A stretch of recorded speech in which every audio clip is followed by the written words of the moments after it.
Alright guys, I want to go over the practice plan with you tonight, and of course I told you we're going to talk about our breakout a bit. Let me just go over a warm-up drill that we're going to do.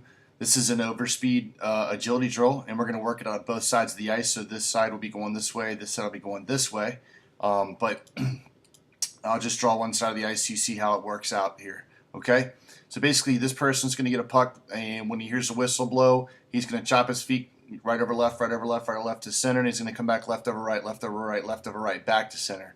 Once he comes back to center, he's going to take the puck and he's going to swing around the top of the circle, skating forwards with the puck all the way around until he gets to the neutral zone dot that's closest to him.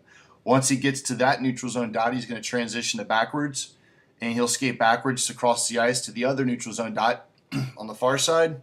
And as he crosses that dot, he's going to turn and go back forwards again. And he's going to take a few steps, probably to the top of the circle, go down and let a shot go on top of the goalie. Okay, so that'll be working on both sides. So as this player is going around this way, this player is going around this way, and the same thing is happening on this side of the ice as well. All right, so that's the first one there.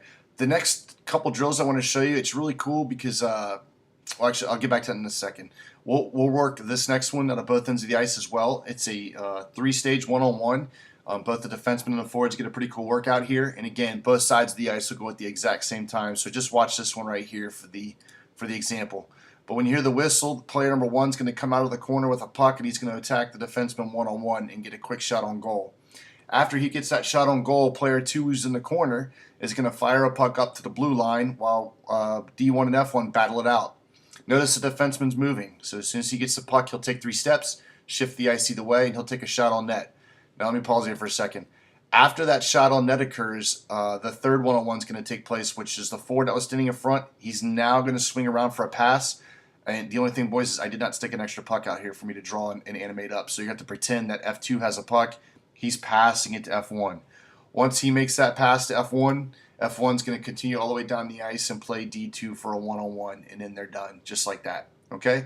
So just one more time so you can see that, because I'm bummed that I forgot to put that extra puck in. But there's the first one-on-one out of the corner between F1 and D1. At that point, F2 is going to feed the point while F1 and D1 battle it out in front of the net. D1, let's work on that net side positioning, and let's get in front of that forward and keep him away from our goalie. D2 walks the line. He's going to put a quick shot on net. Then F1's going to curl. He's going to call for a boards pass or a direct pass from F2. F2 will feed him that puck right here, and they'll play one-on-one all the way down that side of the ice. The next two drills literally talk about our breakout that we're going to work on towards the end of practice. And we're talking about what our wings do, how do we send our breakaway man away, what our defensemen do, etc. So for this drill, we're going to put defenseman right here on the opposite blue lines, and you kind of need forwards on all four blue lines that look like this. Okay? A defenseman's going to step out. Coach is going to be right here. Coach is going to dump a puck in the corner. Once the coach dumps the puck in the corner, defenseman's going to go down and retrieve it. Now notice the forward up here at the top is he's coming down along the boards. He's making himself available for a breakout pass. And then the other forward is looping down low, calling for the puck. You guys will regroup with that one defenseman that's out at center ice. So the two forwards will regroup. They'll open themselves up to become an option. The defenseman that broke the puck out is going to curl up at half ice and turn around, and then the attack's going to come down 2-on-1. Okay? 2-on-1 for a quick shot on net. At that point, the coach is going to dump a puck at this end of the ice. This defenseman is going to go down and get it. These forwards are going to do the exact same thing. This forward is going to come down, pick up a puck on the boards. This guy's going to come around and support, and you'll attack 2-on-1. All right? Now, here's what I want you to think about as far as our breakout goes. On our breakout, we've talked about our forward is going to be up here at the top in the defensive zone, and as the defenseman comes from behind the net, that forward's going to skate down. The D is going to pass him the puck. He's going to curl this way, and the center is going to trade places with him, and then they're going to go down and attack. So once we do this drill like this one time, where the forward comes down and puts himself on the boards, now we're going to do it the way our breakout is, which the forward's going to be up here high. The defenseman's going to go down and get it. We're then going to separate ourselves from the other team's defenseman, receive the puck, and we're going to curl inside. So we call that from a top-down breakout versus a bottom-top breakout. All right, so I'll draw it for you, but the cool part is we're working this winger right here. All right, the strong side winger. This is the strong side winger's responsibility on the breakout, is to come towards the defenseman, receive the pass, and then curl. Okay. Now, if you come over here to this other drill that I've got for us, not that one, not that one. Now we're going to talk about the breakaway man in our breakout. And the breakaway man is obviously the weak side wing on the other side of the ice that does not have the puck. Oh, this is not done animating yet. Hold on 1 second, boys. Here we go. It just finished up. So this next drill is called Maple Leafs Pass 4. It's a 4-pass drill. But this kind of focuses on 3 areas. But what I want to show you is what I call the breakaway guy. So we'll work it out on both sides of the ice, but on this one side goes at a time. So it looks like this. And keep in mind there's 4 passes involved. So when the coach blows the whistle, player number 1 is going to take off down the ice, and he's going to take a shot on goal. Player number 2, meanwhile, is going to pass to D1. The D1 are going to go D to D, and they're going to give it right back to player 2, who's coming right down the slot for a shot on goal. That's number 2. The third, there's 2 passes there, from D1 to D2 and D2 to F2. And in F1, after he takes his shot, it's going to come around the corner here, pick up a puck, and he's going to hit this third forward as a breakaway guy, and he's going to go down and take a shot on net. I'm going to play it again so you guys get the full effect. Again, there's 3 shots going on, 4 passes going on, but watch F3. Watch F3's role in this, okay? So again, player 1 leaves with the puck, player 2 leaves with the puck. Player 2 passes it to the D. They go D to D and give it back to him. Player 1 goes down to shoot. So notice the goalie is seeing 1 shot at a time. And look at F3. F3's coming through the neutral zone high. He's timing it, so he circles around and gets a pass from F1.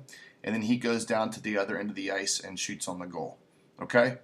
So if you keep what F3 just did in this drill, and you go back to this drill right here, which was the forwards, as he comes down and receives the puck, he skates in towards the D and turns. Let's go over here to our breakout for a sec. All right, so here we are set up in our zone defensively, right? So we got our sag. So we got our center covering this post D here. Right defenseman's got the puck. Our strong side winger's playing high, and our left winger's playing low. First thing we talked about when we get the puck is we take it to the quiet zone. So I'm just going to move these players around. But the quiet zone, oops, excuse me for a second, switch over here. The quiet zone is right here behind the net. So we want the defenseman to take it to the quiet zone. And remember, this is when we have 100% possession of the puck. When we see that that's taking place, we have 100% possession of the puck. The center is not just going to stand here. At that point, he's following the defenseman as he moves, because he's always going to be that center option to go up the ice, right? So the center is going to be in this area moving around, reading what the D does. This winger no longer needs to stand here in front of the net, because the center, first off, we have possession, and the second is the center's got this part of the ice, so he's going to bust tail towards the boards over here. So you already got one winger over here spreading the ice, you got your left winger here. Now, in several of the drills we've worked on pressure. If the pressure is coming to the defenseman's inside shoulder, what does he do? Let me get rid of that. He switches directions as he reads it. He turns around and comes this way up the ice with the puck. Okay. If the pressure is coming directly behind him on his outside shoulder, then the defenseman can carry the puck all the way around, and he can look to either, and keep in mind the center is following him. Okay. He can either look to make this pass to the center, who's leaving the ice, or as this winger sees that the puck is coming his way, he can move down. The defenseman can feed him the puck, and when that takes place, this winger is going to curl with the puck. The center is going to switch places with him, and the thing I want you to remember about is this guy right here. What does he do? He's the breakaway guy, because the puck did not come to his side, so he's not going to sit over here all lonely. He's going to come up here across the ice, and he's going to start cutting across just like this. And if we get the chance, we can feed him the puck. Or if the chance doesn't happen, this left winger can bump the puck to the center, and he can go down the ice as well. All right? I kind of want to draw it for you again, just so you guys have an idea of what I'll draw it on the other side of the ice, so there's no confusion. But it's really important that the wingers know what their role is in this instance, okay? So let's get the SAG players down here, get everything the way it should be, and we should be good to go. So the defenseman's over here with the puck. If it's a 50-50 puck and he's battling this guy, then the center's going to stay right here until he sees that they need some assistance. Maybe they're pinned up against the boards, the puck's not moving anywhere. At that point, the center's going to go down here and assist. But if they're just skating around and battling out, we're going to maintain a strong net presence, and all of our defensemen are very capable of winning those one-on-one battles. All right? So let's say our defenseman wins the puck, and he starts skating around the back of the ice towards the quiet zone. All right? Well, we have 100% possession, number one. Number two, the D is going to the quiet zone. So that's key for the wingers to go towards the boards. So this winger is going to bust out, kind of come up high. He's going to skate towards the boards. The center, now that we have 100% possession, is going to mirror and follow him, whichever way he goes, so he can be the breakout option anywhere right here. Now let's say that the forechecker comes in, puts pressure on that inside shoulder, and the defenseman switches and puts on the brakes and comes up the other side of the ice. All right? So now we know, if I'm the wingers, I know, hey, all of a sudden now I'm the strong side of the ice. Things have changed. This guy knows he's the weak side now. Center again is mirroring him, following. Okay? The right defenseman can either break it out to the center as he's curling, or as this player starts to come towards the D, he can make that pass up to the winger. That's the cue for the center to continue around and switch spots with him. Winger's going to switch spots with him. And what does this guy do? He knows he's the breakaway guy. So he's going to come up here behind the other team's defense, and he's not going to skate a straight angle this way. He's going to skate out towards the zone and then cut across. Hopefully he's behind the defense at that point.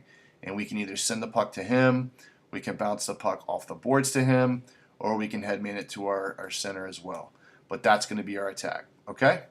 All right, good to go. See you guys at practice.